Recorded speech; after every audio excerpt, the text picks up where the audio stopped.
Welcome back. Today we'll be talking about something that's a little more different than voting or Web2 boys. We'll be talking about a conflict between two states. A conflict that heavily involves the United States.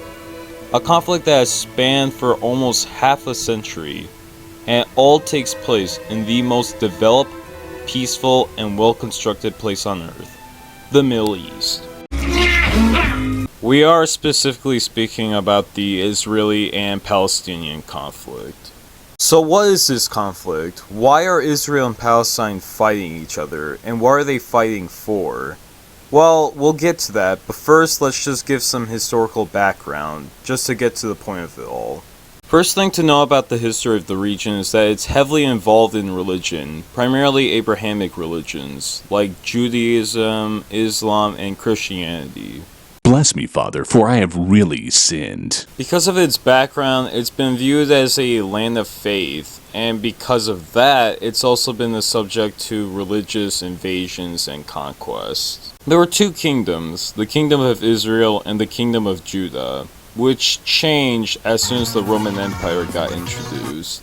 As soon as the Romans were in possession, the Emperor Hadrian decided to rename Judah to Syria Palestina, and they intended to replace Judaism with Christianity. So for a while, the Romans and their successor, the Byzantine Empire, were in possession of the area. That is until the Sasanian Empire came in and conquered it. And then after the Sasanians came a Arab conquest, which would then lead to the Ottomans being in possession. But then, yes, there's more, the Ottomans entered World War I and picked the wrong side. So when they lost, British forces were able to occupy the area of interest. The Balfour Declaration, an agreement originally published in 1917, was adapted in order to make a Jewish home state. But this also led to some consequences, as there were growing tensions among the Arabs and Jews. This resulted in multiple armed conflicts between the Arabs and Jews that eventually made the British forces to leave the entire state.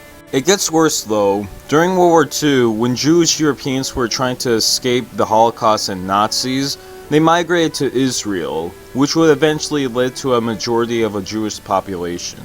The rising tensions between both sides would eventually gain the world's attention, and the UN tried to resolve the issue by drawing up a map of where the Jewish population would be and where the Arab population would be. It's also important to note that Jerusalem was actually given a special status. Instead, this actually created a lot more controversy, primarily from the Palestinians, who believed that they were getting a lot less land than the Jews. And their issues would actually be supported by many other Arab nations, including Egypt, Syria, Iraq, Lebanon, and Transjordan.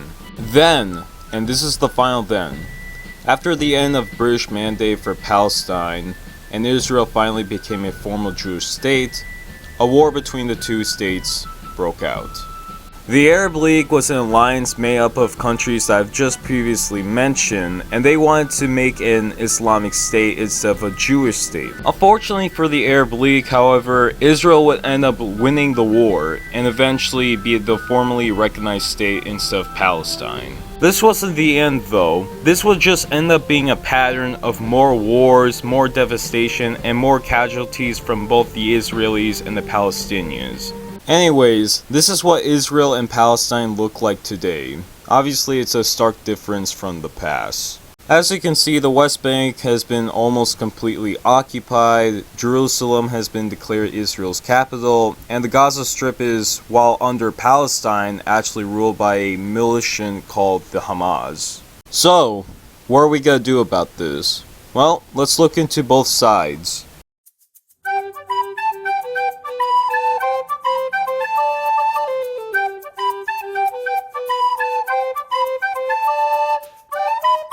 Between Israel and Palestine, Israel is the only state that is fully recognized by the United States of America.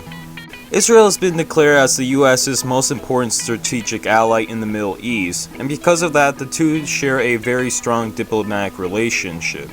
Same cannot be applied to Palestine, however. The relationship is summed up with Israel being a strategic point in the Middle East for the US, and the US supporting Israel by sending billions of dollars of loans and military supplies for the Israeli army. Also why this conflict is important to understand here in America, because the US is heavily involved in the Israeli-Palestinian conflict, not only assisting the Israelis, but also being a huge provider for the Palestinians, weirdly enough.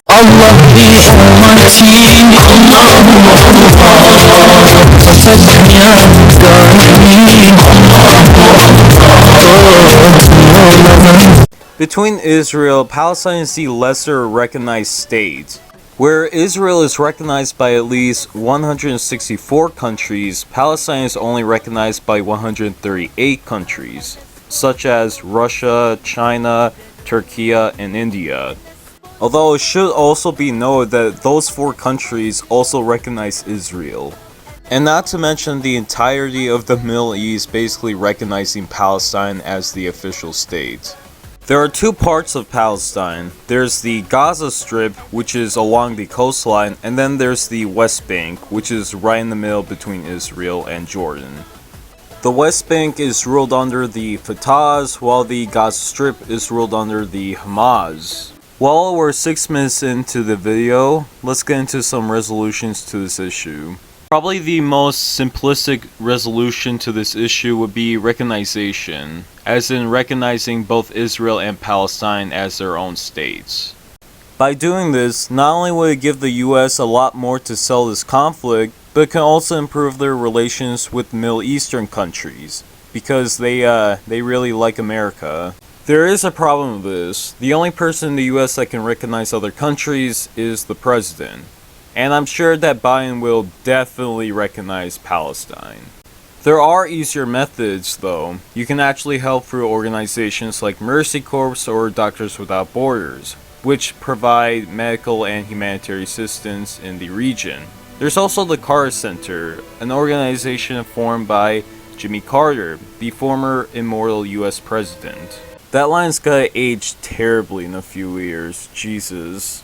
Another way to resolve the issue is to just simply invade the region and take care of their governments. Although that may not really be a good idea. I mean, look at Iraq.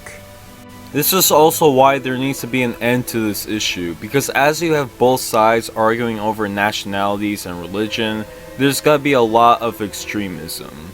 Enter Zionism. What is Zionism? It's basically Jewish nationalism. It's a pro-Israel ideology that supports the creation of a Jewish home state. Remember the Carter Center? Well, this guy named Alan Dershowitz criticizes the group for being pro-Palestinian and con-Israel, despite the fact that he himself is a Zionist and is pro-Israel. He's also a frequent visitor on Jeffrey Epstein's island. There's also extremism in the Palestinian side, mostly on the Hamas. They're a terrorist group that have been operating around the Gaza Strip and have committed such atrocities that have actually lost the lives of many civilians. They've done things like suicide bombings, shootings, all sorts of terrorist attacks. I know the resolutions I offer here aren't really gonna be easy to meet. It's not very simple. It's not like the Israeli and Palestinian government heads are just gonna sit down, meet each other, and just go, "Hey, so you know that conflict that's been raging over us for these past few years?" "Oh, really? Huh, I didn't notice." "Yeah, well, I've been thinking lately." "Yeah?" "Oh, well, you see, ever since we started fighting, there's just been so many civilian casualties, airstrikes, terrorisms, and way more horrific things." You're actually kind of right about that. We spend so much time just fighting each other that we've forgotten how to make our own countries and government that can help both our people. Well, how about we just recognize each other and just help one another after all those battles? Yeah! Yeah, let's just not fight anymore. Yeah. At the end of the day, it's up to the people around this whole situation to decide how to end it. Whether it's the peaceful way or it's the violent way. Hopefully though, the people that choose to help may find a better ending to all of this. And who knows, maybe that someone might be one of you. But that's all I have to say. Go ahead and unsubscribe, dislike, and comment how I'm an anti-Israeli or anti-Palestinian.